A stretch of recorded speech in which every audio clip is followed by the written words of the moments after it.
Joining us now is Kurt Bardella. He's a Democratic strategist and NewsNation political contributor. Listen, I thought it was a good idea to show that historically the markets always are a good bet.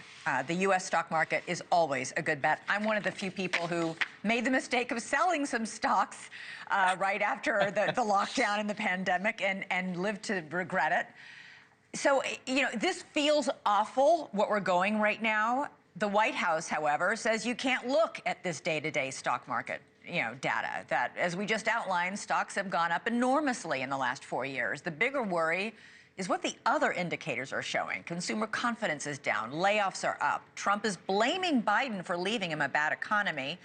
And inflation was a huge problem under Biden. But the Biden economy also had low unemployment and an extremely strong job market and a strong GDP.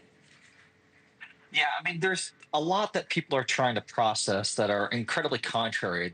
We all remember Donald Trump as president in 2017 to 2021, routinely boasting about the stock market. Almost every day was on TV, on social media, talking about how important it was to follow the stock. But that was his report card in a lot of ways. Now, when the stock market is dipping, he's saying, well, these things happen. Don't take it too seriously. Don't look at it every day. That's a big contrast from the Donald Trump we knew before.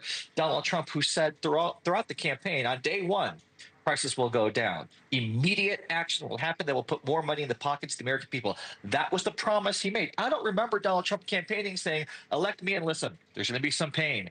It's going to take a little time. I'm going to need a little bit of a runway to fix everything. He didn't say anything like that of the kind. So Donald Trump is now being measured against the expectations that he set for the American people when he ran for president, the grandiose promises, the proclamations, the pronouncements of a booming economy that he could overnight, through sheer force of will and personality, spurn into action. Well, that hasn't actually happened now.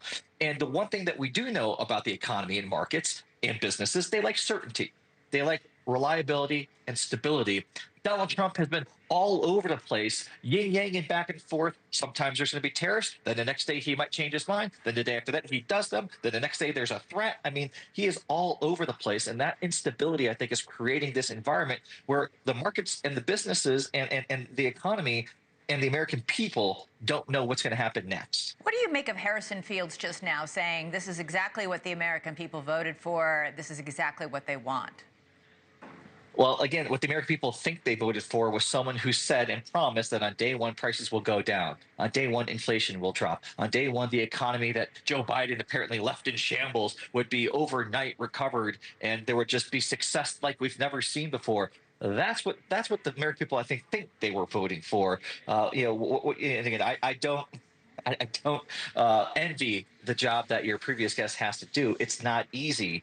But I have to laugh when he talks about how he says, Democrats are using fear-mongering tactics. I'm like, I'm sorry, but I've watched Republicans every day since January 6th of the last election cycle use fear to divide this country. So for them to say that us pointing out the fact that Donald Trump broke his promise, that he fixed the economy on day one, that's not fear-mongering. That's a fact.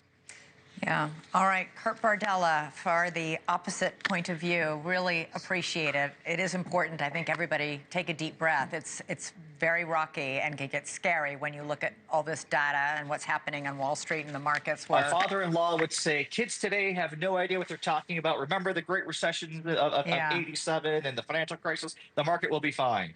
The market will be fine. Long-term, the market will be fine. Hang in there, everybody. Take a deep breath. Maybe don't look at it for a bit. Kurt Bardella. Avoidance is key. Exactly. Bury your head in the sand.